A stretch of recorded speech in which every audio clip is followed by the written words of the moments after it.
That folk music that you play there, what is that? How do you call that folk music? I think it was Studs Terkel who asked Big Bill Brunzi, did he consider his blues music to be folk music? And Big Bill says, well, never heard no horses.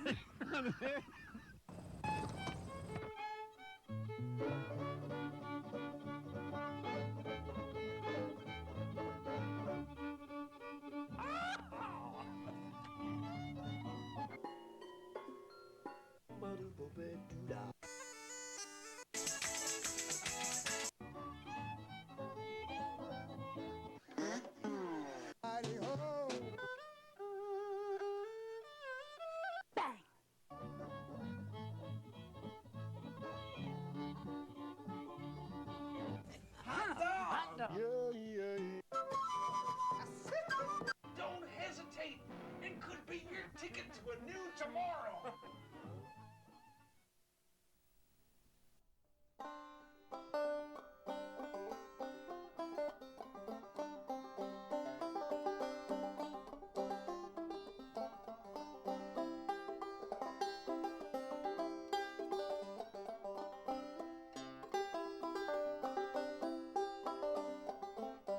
Ducks on the mill pond, geese in the clover, tell them pretty gals I'm a-comin' over.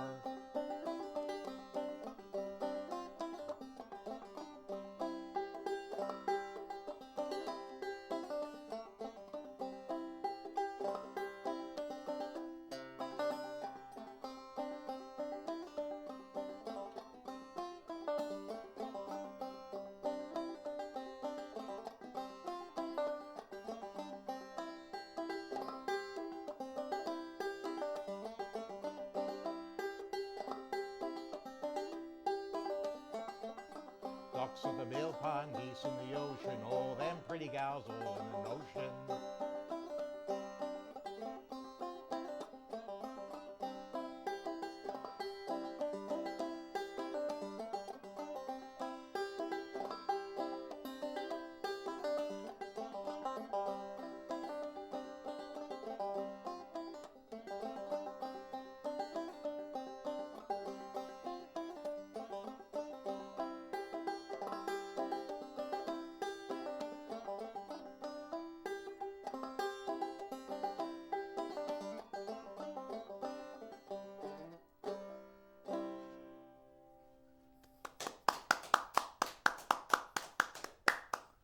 All right. The show is Horses Sing None of It. And my name is Ralph Litwin, and our guest today is Alan Friend. Welcome to the show, Alan. Thank you, Ralph. So tell us about that song. Well, that's a song from the South. The version that I got was done by many of the people in the southern states, North Carolina, Virginia, and so forth. And this version was pretty much the way a modern person, Bob Carlin, tends to play it.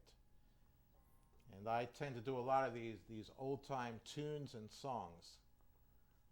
What's the name of that song? It's called Ducks in the Mill Pond. Very good.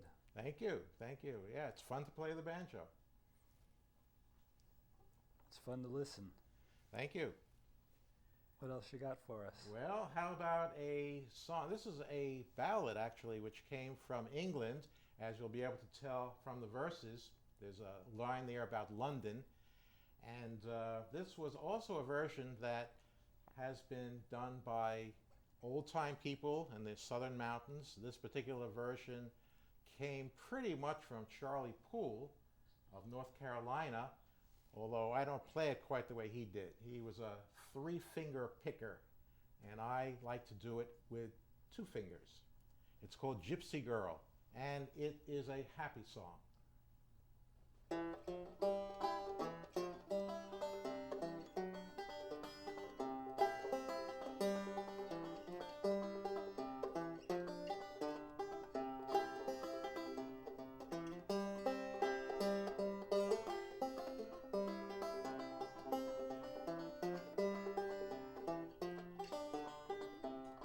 I used to be a gypsy girl, now I'm a rich man's bride, with servants to wait on me while in my carriage rides. while in my carriage rides, while in my carriage rides, with servants to wait on me, while in my carriage rides.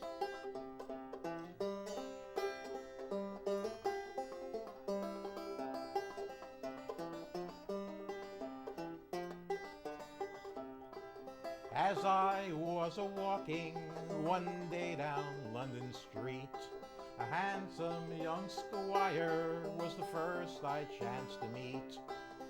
He viewed my pretty brown cheeks that now he loved so well, and said, "My little gypsy girl, will you my fortune tell? Will you my fortune tell? Will you my fortune tell?" And said, "My little gypsy girl, will you my fortune tell?"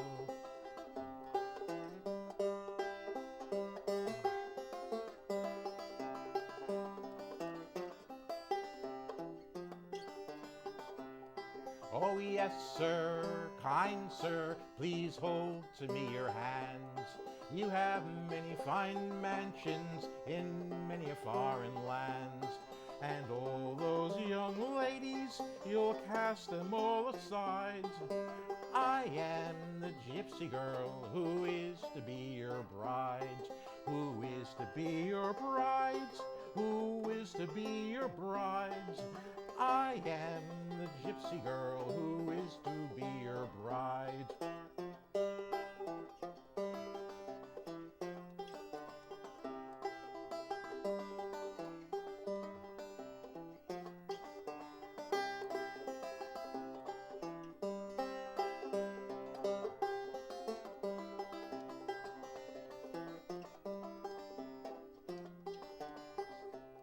He took me, he led me to a wide and pleasant shore, with servants to wait on me and open my own door, to open my own door, to open my own door, with servants to wait on me and open my own door.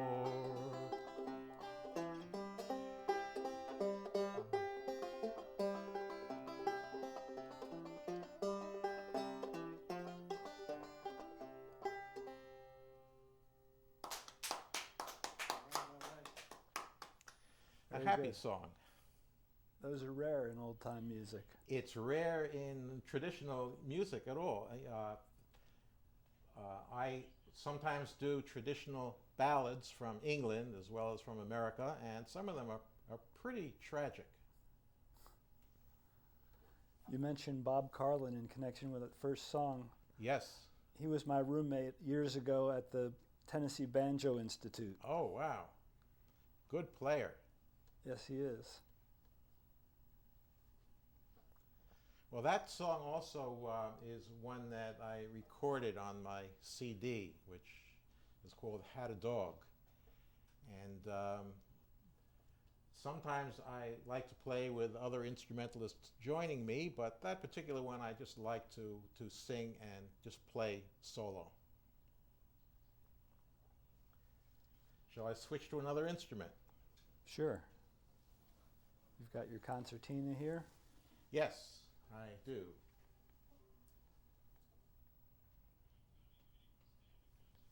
And this song is also an old ballad from England. This is a tragic one. It's not gruesome the way some of the old ballads are, but it is very, very sad.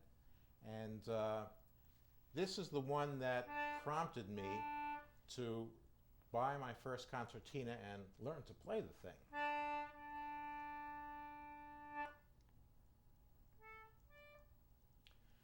The week before Easter, the morn bright and clear, the sun it shone brightly and keen blowed the air.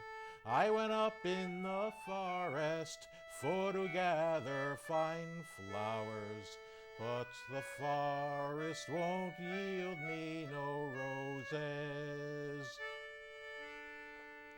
Oh, I loved a lass, and I loved her so well, I hated all others who spoke of her ill.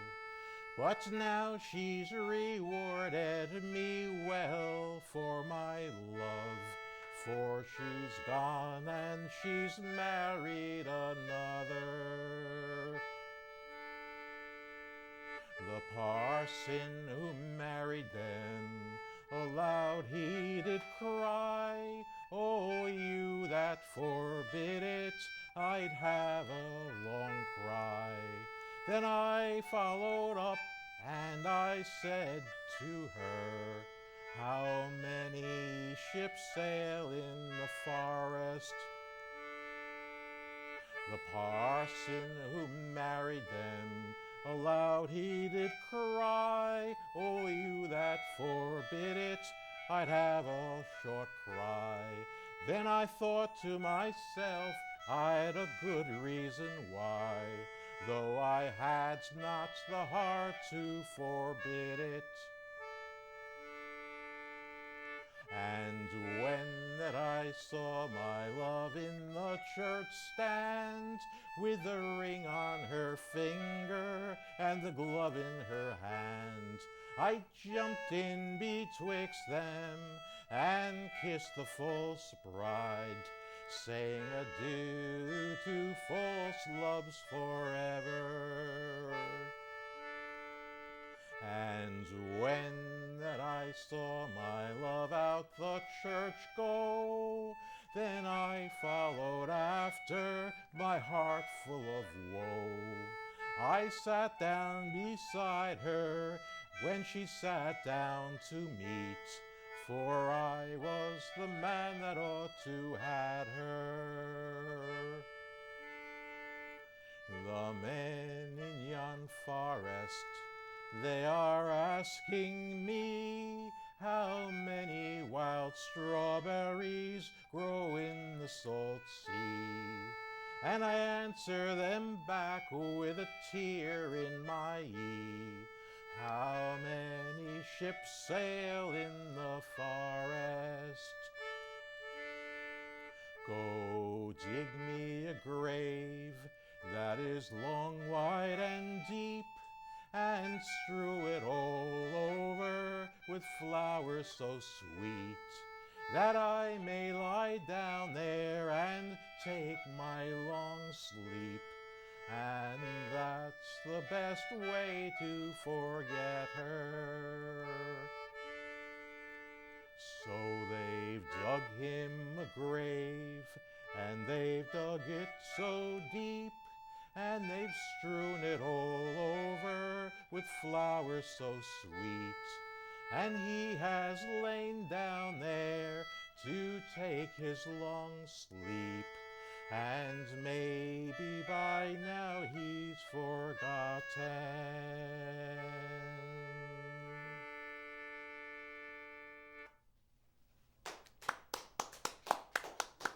All right. So sad, don't you think? Yeah, that guy's carrying a torch major. Yeah. So we should let folks know how they can find more information about your recording and your teaching and your workshops and your performances. Okay, shall I give them a website or an email address? You can give a website. Okay, it is www.alanfriendmusic.com. And people can contact me through the website and find out all about me and my recording and anything else you want to know, more than what you may have wanted to know. You do workshops in banjo and singing? Yes, I do, and I've also been doing a bunch of old-time jamming workshops. I will typically handle the banjo portion, and I have a fiddler friend who will handle the fiddling. And we basically show people and do hands-on stuff about how to participate in an old-time jam. Cool. I'm doing some fiddling myself now, but this guy is very good, so I let him do that, and I do the banjo. And you're also involved with the New York Folk Music Society. Yes, the Folk Music Society of New York, Incorporated. Used to be called the Pinewoods Folk Music Club. Do they have a website we can plug? Yes, they do. However, I don't quite remember it offhand. But if you go to my website, there's a link from mine to that website. That's good. You going to give us something on the banjo now? Yes.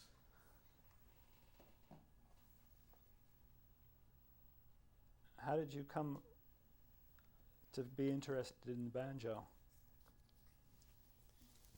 I started with guitar when I was a teenager, and some years later, I somehow heard a banjo player, and I said, "Oh, what a neat instrument! I should pick that up and try it out." So that's what I did, and I guess banjo is my primary instrument these days.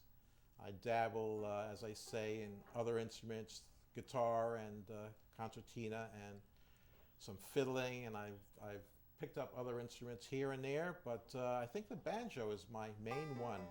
I like the sound of it. It's a good sounding banjo.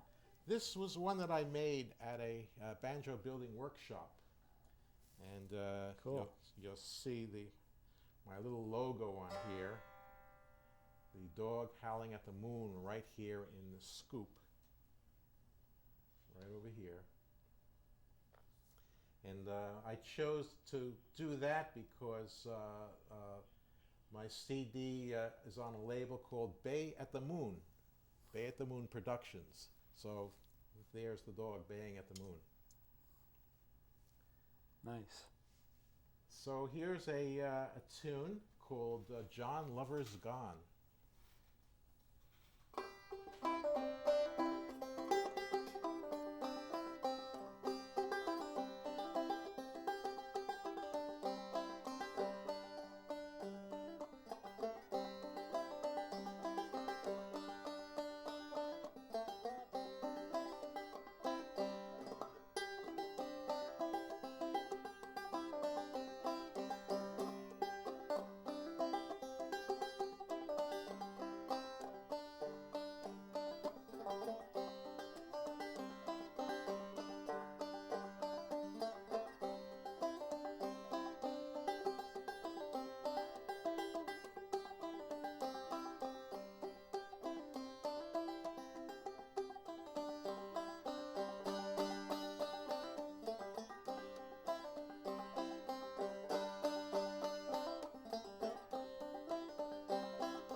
Thank you.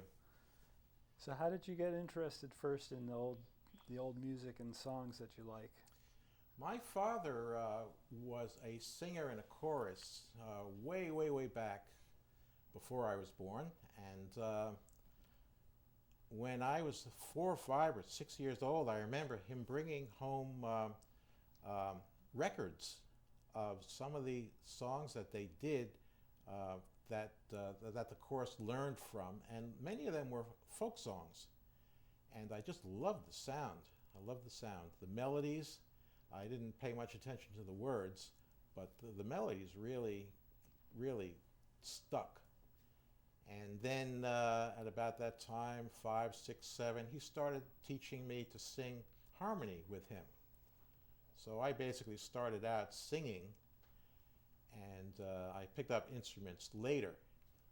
But I really enjoy the sounds of the old music. I started mostly with traditional English ballads and American ballads, and then I started drifting over into old-time music from the southern mountains here. So now I do both. Why don't you give us another one? Okay. Well, why don't I? Okay, here's a tune. I'll do another tune here. This is a tune that actually was written by Stephen Foster, and many people nowadays play it. They varied the melody somewhat from what he originally wrote, and most people who play the tune don't really sing the words anymore. But it's a nice, catchy tune.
Angelina Baker, her Yep. age was 42.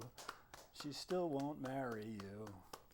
Yep, that's it, Angeline the Baker. Some people call it Angeline the Baker, and sometimes Angelina Baker.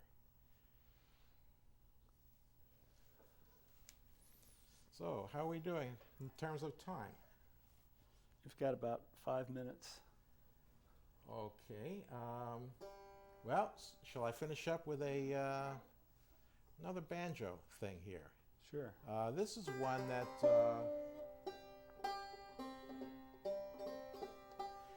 should I risk changing the tuning just slightly? It's okay with me. Okay. As a banjo player yourself, you know that banjo players like different tunings. And that sometimes it's very hard to keep these things in tune.